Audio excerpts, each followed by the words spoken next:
말씀드린 것처럼 관점이 뭐냐 중요합니다. 두 사람이 이야기를 하다 보면 저마다 자기 관점을 가지고 이야기를 합니다. 그래서 같은 사물을 놓고도 이야기하지만 자기 관점을 중요시 여기기 때문에 공통점을 찾지를 못합니다.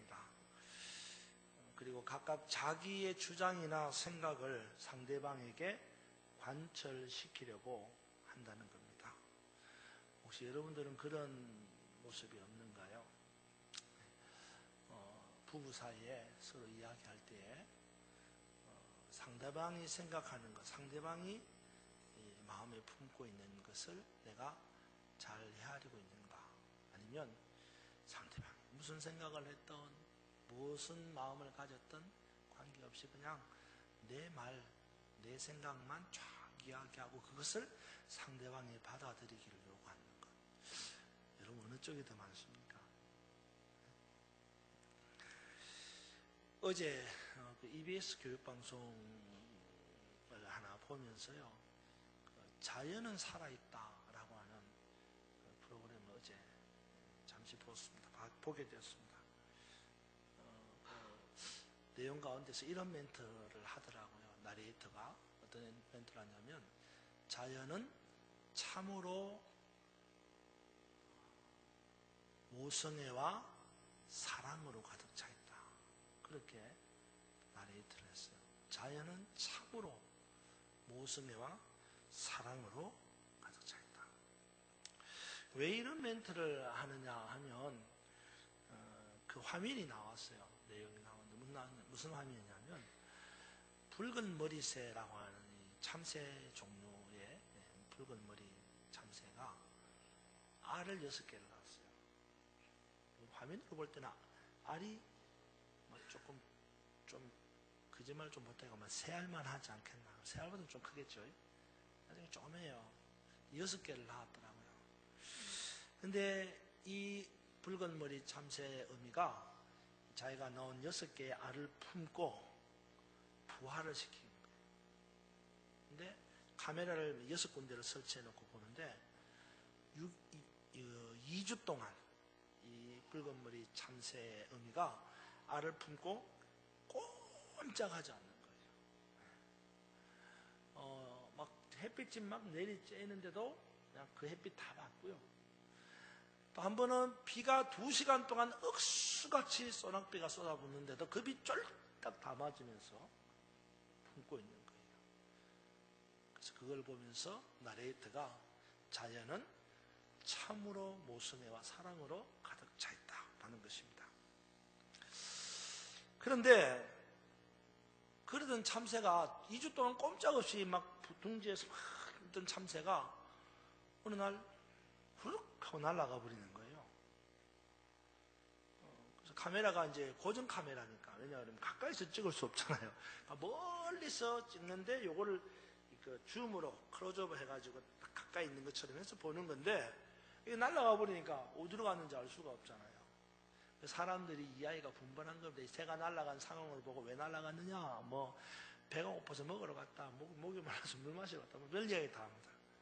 근데요, 조금 있다가 보니까 어디선가 뱀이 한 마리가 나타나가지고, 뱀이 나타나가지고, 큰 뱀도 아니에요. 그냥 뱀이 한 마리 나타나가지고 그 둥지를 막 이리저리 막 비틀더니 둥지 안으로 들어가서 한 알 먹고, 2알 먹고, 3알 먹고, 마지막 6알 다 먹어버렸어요. 뱀이. 뱀이 빠르지도 않는다. 천천히 아주 포식을 하는 거예요.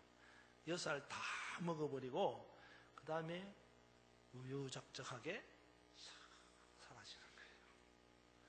정말 진짜 화면 아니었으면 제가 당장 어떻게 해버릴 것 같은데. 그래서 뭐 뱀이 없어져 버렸어요. 조금 있다가 붉은 머리 참새 어미가 왔어요.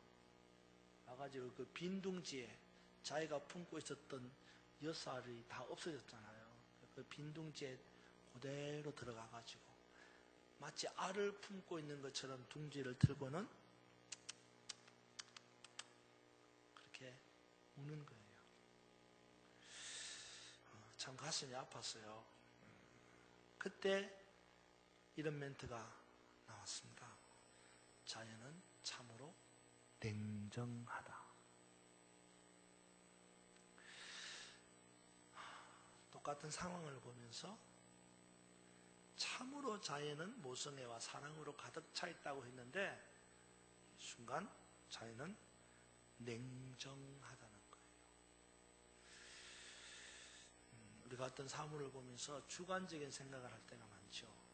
그렇죠? 그래서 내 관점에서 보는 겁니다.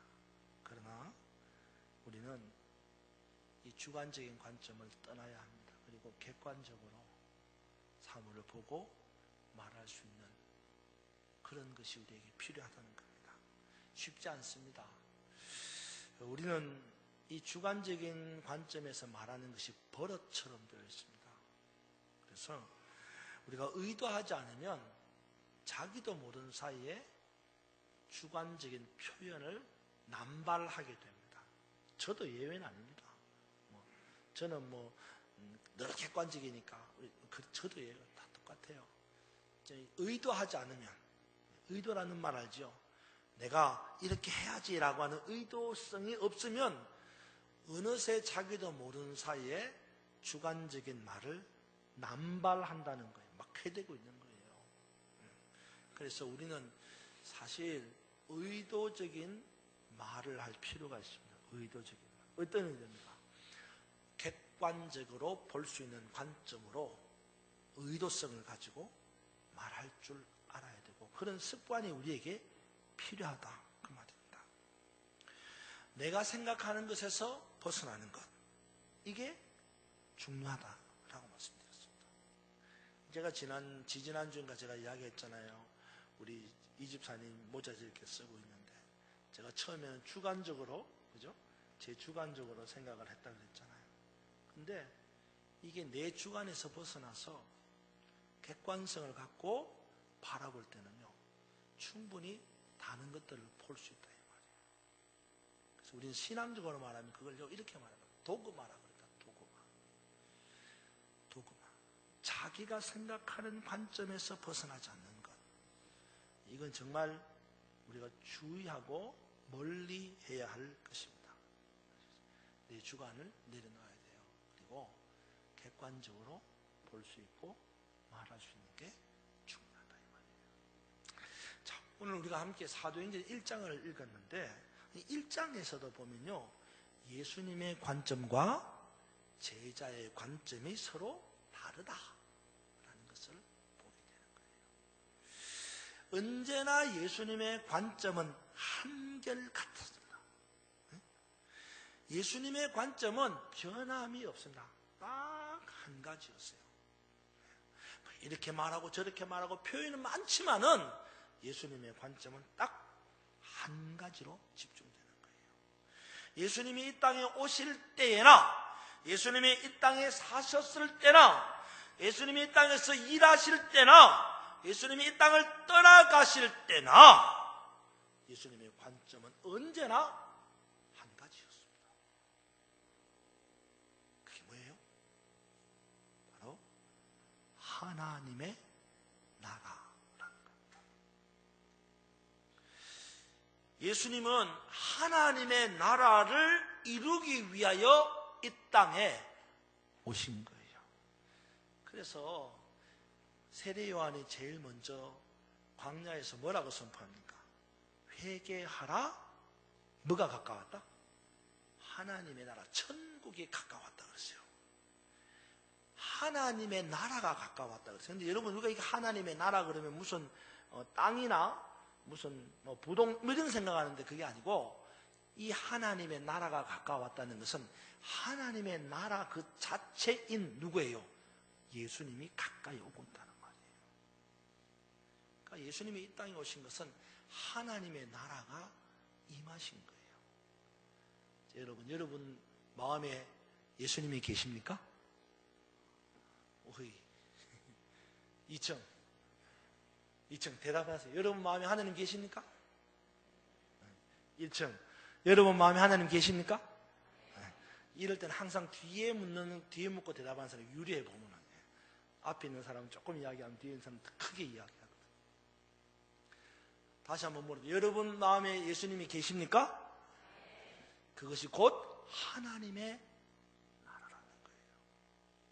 여러분 마음에 예수님이 계시면 여러분 마음이 뭐예요? 하나님의 나라라는 거예요. 예수님이 이 땅에 오셨다는 말은 하나님의 나라가 임했다라는 말이에요. 예수님이 이 땅에 오셔서 기적을 행하시고 놀라운 일을 행하시고 말씀을 선포하는 것도 하나님의 나라를 이루어 가시는 행위였어요. 예수님이 이 땅에 떠나실 때에도 하나님의 나라를 보여주셨습니다. 예수님이 이 땅을 떠나실 때 뭐라고 말합니까? 이렇게 말합니다. 내가 너희를 위하여 첫소를 예배하러 가노니 가서 너희를 위하여 첫소를 예배하면 내가 다시 와서 너희를 내게로 영접하여 나 있는 곳에 너희도 있게 하리라 그랬습니다. 하나님의 나라에 대한 말씀이에요.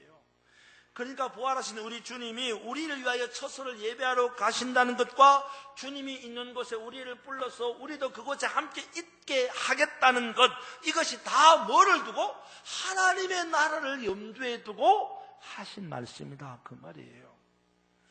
이처럼 우리 주님은 언제나 한결같이 변함없이 하나님의 나라에 관심이 있었다 이 말이에요. 우리 주님이 어디에 관심이 있었다고요? 하나님의 나라에 관심이 있었어요. 근데 제자들은 달랐어요. 오늘 본문을 봐도 제자들은 하나님의 나라에 관심이 있는 게 아니라 어디에? 이스라엘 나라에 관심이 있다는 거예요. 이스라엘 나라에. 한마디로 이 땅의 것에 관심이 있는 거예요. 이 땅의 것에. 이것은 오늘 사도들에게서만 보는 것이 아니에요. 이 제자들에게서만 보는 게 아닙니다, 여러분. 예수님을 따르던 제자 가운데서 예수님을 팔아버린 사람이 있죠. 누구예요? 은삼십에 팔아버린 가룟 유다였습니다. 가룟 유다가 예수님을 팔아버린 이유가 뭡니까? 돈이 눈이 멀어서 참 많이 많습니다. 가룟 유다의 관심이 예수님과 달랐기 때문이에요. 가룟 유다가 예수님을 은삼십에 팔아버릴 그 돈이 만약에 눈이 얻었으면요, 은삼십은 더 달라 그랬을 겁니다. 그래요. 근데 가룟 유다가 예수님을 은삼십에 쉽게 팔아버린 이유는 예수님의 관점과 유다의 관점이 다른 거예요. 예수님은 어디에 관심이 있다 그랬어요? 하나님의 나라. 유다는 어디에 관심이 있어요? 이스라엘 나라에 관심이 있는 거예요. 그 당시 이스라엘은 로마의 속국이었습니다. 우리가 마치 일본의 속국이었던 시절처럼 로마의 속국으로 이스라엘이 있었을 때예요. 그래서 이 열심당원들은 언제나 머릿속에 갈망하는 게 뭐냐? 로마로부터 이스라엘이 해방하는 거예요. 자유하는 거예요. 우리가 마치 일본에서 벗어나는 것처럼 그걸 갈구하는 거예요. 그래서 늘 이 열심당원들은 가슴에 뭘 차고 다니느냐? 칼을 차고 다닙니다. 언제 거사를 부릴지 모른다. 그러던 그가 예수님을 은30에 팔아버린 겁니다. 이유가 뭐예요? 예수님의 관심이 자기와 관심과 다른 거예요. 예수님은 하나님의 나라에 관심이 있는데 자기는 이 나라가 빨리 해방되는 게 관심이 있는 거예요. 가만히 보니까 예수님이 그걸 해결 안 해줄 것 같거든요. 팔아버린 거예요.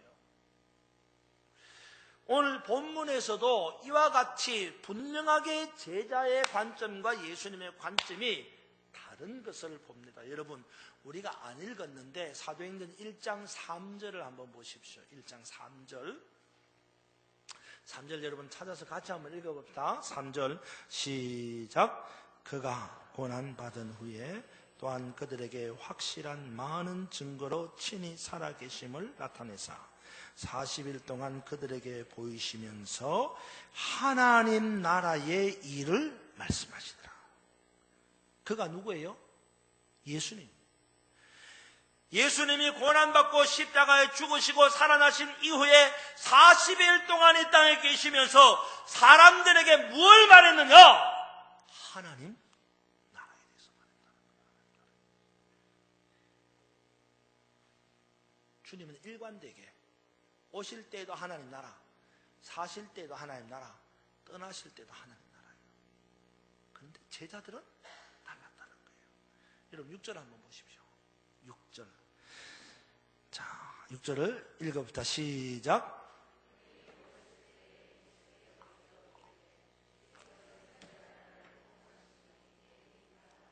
아멘. 자, 보십시오. 제자들은 예수님께 이렇게 묻습니다. 주님, 이스라엘 나라를 회복하는 것이 이때입니까? 제자들이 주님께 묻는 거예요. 이스라엘 나라를 회복하는 게 지금 이때입니까? 진짜 요즘 젊은이들이 하는 말로 진짜 징합니다. 그렇게 예수님은 제자들에게 하나님의 나라에 대해서 말씀하고 보여주고 행동하셨는데 제자들은 여전히 자기들의 관심인 이스라엘 나라에 머물고 있는 거예요. 그러니 이 둘의 대화에서 무슨 진전이 있겠어요? 예수님은 하나님 나라를 시종일관 이야기하는데 제자들은 끝까지 이스라엘 나라를 이야기하는 거예요. 이 두 사이에 합일점이 없어요. 진전이 없습니다. 그래서 예수님이 이렇게 말씀합니다. 때와 시기는 아버지께서 자기 권한에 뒀으니 너희는 그런 것 생각하지 마라. 이렇게 이야기하는 거예요. 여러분 7절 보세요. 7절에 보니까 이렇게 말합니다. 이르시되 때와 시기는 아버지께서 자기의 권한에 두셨으니 너희가 알 바 아니요. 신경 꺼. 이런 거예요. 너희가 알 바 아니라는 거예요. 관심 밖이라는 겁니다. 제발 이제는 좀 그런 것에서부터 떨어져라. 제발 이제는 좀 그런 것에서 관심을 버려라. 그런 거예요. 여러분, 우리는 우리의 관심사에만 집중하는 경향이 있습니다. 그야말로 우리의 관심에만 올인하고 있는 거예요. 여러분 관심이 뭐예요? 그거에 올인하잖아요. 다른 생각이 없어요. 내 관심에만 올인하기 때문에 다른 사람이 뭐라 그러면 짜증이 나는 거예요. 화가 나는 거예요. 누가 뭐라도 개의하지 않습니다. 심지어는 예수님의 말씀에도 나는 내 길을 간다. 근데 여러분, 이런 사람은요 결코 정답을 찾을 수 없는 사람이에요. 이런 사람은 절대로 문제를 해결할 수 없는 사람입니다. 자기의 길은 갈 수 있을지는 모르지만 그 길에서 돌아올 수는 없다 이 말이에요. 결국 끝없는 멸망의 구렁텅이로 계속 갈 뿐이에요. 정말 불행한 사람입니다. 이런 사람은. 여러분 부탁합니다. 이제 여러분 관점에서 좀 벗어나기를 바랍니다. 여러분의 관심사에서 좀 떠날 수 있기를 바란다. 그래야 주님이 보이는 거예요. 여러분의 관심사에 여러분 클로즈업 한번 해보세요. 다른 게 보입니까? 여러분 손바닥을 딱 눈앞에 갖다 놓고 보세요. 그럼 뭐만 보여? 손바닥도 안 보여. 이렇게 딱 갖다 놓으면 손바닥 보일 것 같죠? 손바닥도 안 보인다고. 너무 땡기지 마십시오. 좀 멀리 두세요. 여러분이 가지고 있는 그 관심사, 여러분이 가지고 있는 그 문제를요, 멀리 두면 멀리 둘수록 문제는 안 보여요. 제 말 틀렸어요? 여러분이 가지고 있는 그 문제 있잖아요. 그 문제를 땡겨놓고 가까이 두면 가까이 둘수록 그 문제밖에 안 보이는 거예요. 다른 게 안 보여요. 근데 여러분이 가지고 있는 그 문제를 좀 멀리 두세요. 멀리 두면 멀리 둘수록 문제는 내 눈앞에서 사라집니다. 없어져요. 다른 게 더 보이죠. 다른 게 더 잘 보입니다.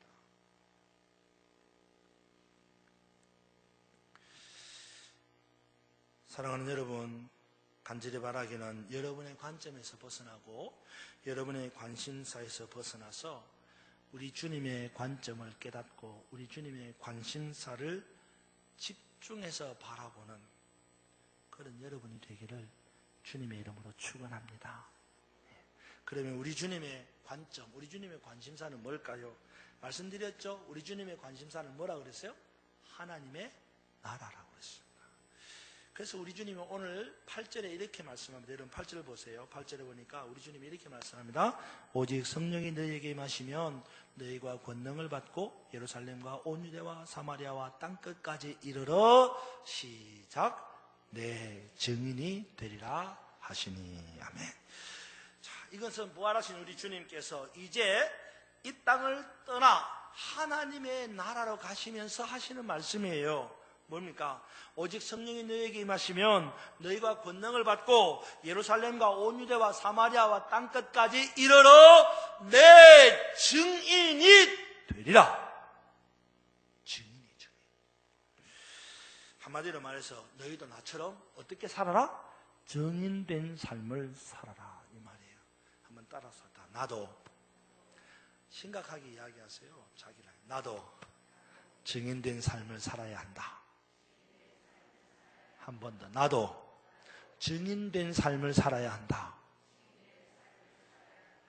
증인된 삶을 살기를 축원합니다. 아시겠어요? 예수님은 이 땅에 오셔서 하나님의 나라를 증거하는 증인의 삶을 사셨습니다. 그렇기 때문에 오늘 우리도 예수님처럼 하나님의 나라를 증거하는 증인의 삶을 살기를 당부하고 있는 것입니다. 내 증인이 되리라. 여러분, 이제 여러분이 응답하실 차례입니다. 우리에게 증인이 될 것을 요청하신 우리 주님께서 이제 여러분이 응답할 차례입니다. 계속해서 나의 관점을 버리지 못하고 나의 관심사에만 집중한다면 이런 주님의 음성을 들을 수가 없습니다. 이 땅의 것에 관심을 가지고 땅의 것을 추구한다면 하나님의 나라를 위한 증인이 되라는 우리 주님의 말씀은 결코 들을 수 없다는 거예요. 간절히 바라기는 주님의 음성을 들을 수 있기를 바랍니다. 주님의 음성을 들을 수 있기를 바랍니다. 그러려면 내 증인이 되라고 하시는 이 주님의 음성을 들으려면 여러분의 관심사를 내려놓으십시오. 여러분의 관점을 내려놓으십시오. 그리고 주님의 음성을 듣고 증인의 삶을 살기를 결단하는, 하나님의 나라를 증거하는 증인의 삶을 살기를 결단하는 저와 여러분, 우리 모두가 되기를 축원합니다. 그러면 증인이 되려면 뭐가 필요합니까? 오늘 증인 되기 위해서는 필요한 게 뭘까요? 성경에 보면 8절에서 증인이 되기 위해서 필요한 것을 말씀하고 있습니다. 다시 여러분 8절 보세요. 오직 성령이 너희에게 임하시면 너희가 권능을 받고 예루살렘과 온 유대와 사마리아와 땅끝까지로 내 증인이 되리라 하시니라. 오늘 여기 보면 증인이 되려면 어떻게 해야 되느냐? 증인이 되려면 뭐가 필요하느냐? 뭐가 필요해요? 권능이 필요합니다. 잘 들으세요, 여러분. 증인이 되려면요, 권능이 필요합니다. 하나님의 나라의 증인된 삶을 살려면 권능이 필요합니다. 자, 여러분 제가 한번 물어볼게요. 여러분 하나님 나라의 증인된 삶을 살고 계십니까? 제가 대답 안 하실 줄 알았어요. 근데 내가 다시 물어볼게요. 그럼 왜 하나님 나라의 증인된 삶을 안 살고 계십니까? 못 살고 있습니까? 이유가 뭔지 아세요? 권능이 없기 때문에. 우리가 보통 권능 그러면 이 권능을 어떻게 생각하냐면 도깨비 방망이처럼 생각합니다. 권능 그러면. 내가 권능이 있으면요, 뭘 한다는 거예요. 내가 권능이 있으면 안수기도 하면은 병이 떠나가는다. 이걸 권능이라고 생각하는 거예요. 내가 권능이 있으면 내가 뭔가를 말하면 그대로 되는 거예요. 이걸 권능이라고 생각하는 거예요. 물론 틀리지 않습니다. 그러나 오늘 증인에게 필요한 권능은 그런 권능, 다른 사람에게 말하는 권능이 아니에요. 내가 저 사람 보고 이래라 저래라 이래갖고 뭐 되는 거, 그걸 권능이라고 말하죠. 진짜 증인의 권능은요, 자기를 컨트롤하는 능력입니다. 무슨 말인지 알아요? 진짜 증인의 권능은, 증인이 가지는 능력은 뭐냐? 나를 컨트롤할 수 있는 능력이에요. 그러니까 여러분이 증인인데도 증인의 삶을 살지 않는 이유가 뭐냐? 권능이 없어서. 그 권능이라는 게 어떤 권능을 말하냐? 나를 컨트롤하는 능력이 없어서 그렇다는 거예요. 쉽게 이야기하면 이런 거예요, 여러분. 사고가 났어요. 증인을 찾잖아요. 그래서 증인을 찾았어요. 그래서 그 증인한테 가서 말합니다. 네, 이번 재판에 좀 증인이 되어 주십시오. 그러면 그 사람이 증인이 되어 줍니까? 되어주는 사람도 있지만 안 되어주는 사람도 많습니다. 만약에 여러분 보고 무슨 살인사건이 났어요. 봤어요? 그래서 여러분 보고 증인 좀 되어달라 그러면 증인이 되어 주시겠습니까? 또 물어보자. 누구한테 물어볼까? 증인이 되어 주시겠어요? 쉽게 예스 못합니다. 이유가 뭐죠? 여러 가지 이유가 있겠죠. 그 중에 한 가지가 뭡니까? 내가 증인으로 섰다가 나중에 후환이 두려울 수 있는 거예요. 그럼 결국은 뭐가 없는 거예요? 정의는 있는데, 공의는 있는데 정의보다 공의보다 더 큰 게 뭐예요? 내 안에 뭐가 있는 거예요? 두려움이 더 큰 거예요. 두려움. 그래서 못하는 거예요. 중요한 건요, 이 권능이 있으면 정의가 더 커져요. 공의가 더 커져요. 두려움이 작아지는 거예요. 무슨 말인지 알아요? 그래서 증인에게 필요한 게 뭐냐? 권능인데, 그 권능은 다른 사람에게 이래라 저래라 말할 수 있는 능력이 아니고, 그 권능은 나를 컨트롤할 수 있는 능력이에요. 그래서 증인에게 필요한 게 뭐냐? 권능이 필요한 거예요. 놀라운 것은 이 권능은 어떻게 주어집니까? 성령이 임하시면. 할렐루야. 그러니까 성령이 임하면 권능이 생기고 그 권능으로 증인의 삶을 살 수 있다. 그런 말이에요. 그러니까 성령, 권능, 증인, 아주 명백한 상관관계를 보여주고 있다 이 말입니다. 부활하신 우리 주님은 요한복음 16장 7절에 이렇게 말씀합니다. 내가 가면 보혜사 성령 그를 너희에게 보내겠다 이렇게 말씀합니다. 그러니까 성령께서 우리에게 찾아오시는 것은 우리의 무슨 노력이나 수고에 의해서 오시는 것이 아니고 예수님의 약속을 따라 오시는 거예요. 뭐라고 말씀합니까? 내가 가면 보혜사 성령 그를 너에게 보내겠다 약속하시고 그 약속에 따라서 성령께서 오시는 것입니다. 그러니까 우리가 성령님 이곳에 임재하여 주시옵소서 이렇게 기도할 필요가 사실은 없어요. 여러분 물어봅시다. 이 자리에 성령께서 계십니까? 아멘? 아멘? 이 자리에 성령께서 계십니까? 그 여러분 기도해서 오셨어요? 아니에요. 우리 주님이 이미 가시면서 보내시고 이곳에 와 계시는 거예요. 여러분이 가는 어느 곳이든지 간에 성령님 함께 하시는 줄로 믿으시기 바랍니다. 정말 필요하다면 뭐가 필요하냐? 이 중요한 단어입니다. 정말 필요하다면 나와 함께 계신 그 성령님이 내 주 하시는 거예요. 내 주. 내 주라는 말이 뭐예요? 내 안에 들어와 계시는 것. 성령께서 오시는 것은 나와 함께 하시는 거지만 내 주 하시는 것은 성령께서 내 안에 들어와 계시는 것인데 그것은 성령을 영접하는 거예요. 예수님이 이 땅에 오셨죠. 그런데 누구에게나 다 예수님이 내 주 하는 분 아니에요. 누구에게? 영접하는 자, 곧 그 이름을 부르는 자들에게 영접이에요. 영접. 그러면 내주하시는 성령님 때문에 권능을 받게 되고 그 권능으로 하나님의 나라를 증거하는 증인의 삶을 살아가게 되는 것입니다. 이미 여러분 가운데 성령님을 영접함으로 성령의 충만함을 받아 권능을 받고 하나님의 나라를 증거하는 증인의 삶을 사는 여러분들이 되기를 주님의 이름으로 축원합니다. 증인의 삶은 우리의 선택이 아닙니다.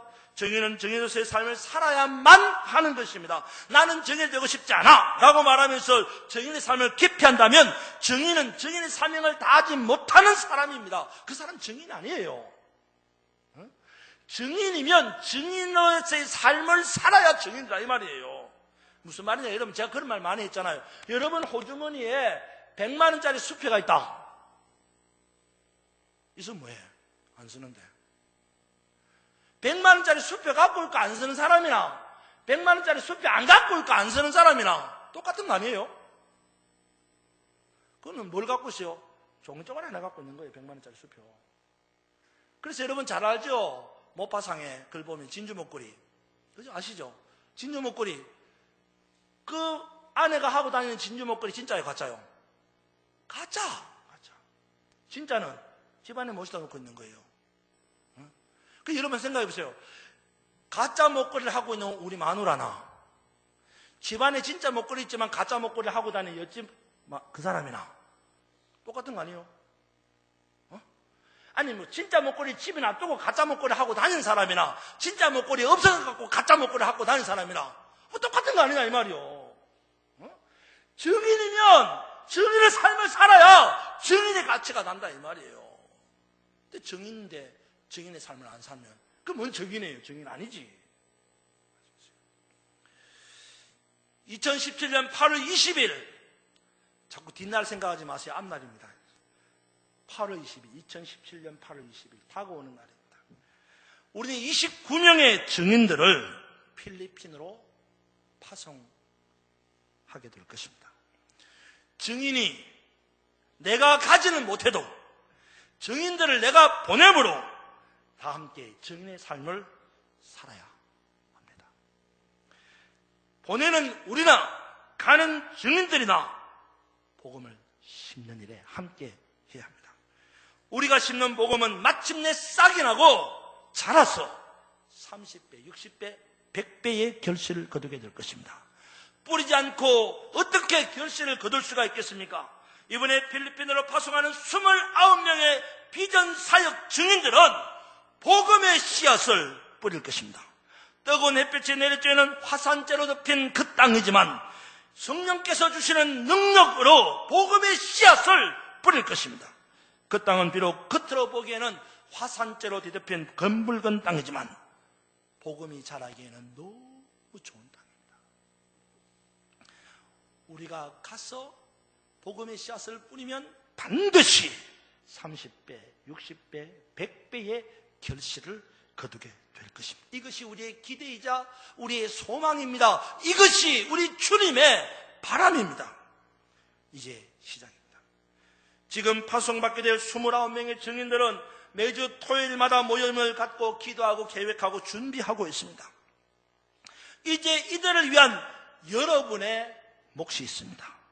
여러분이 파송하게 될 29명의 증인들을 위해 여러분이 해야 할 몫이 있다라는 말입니다.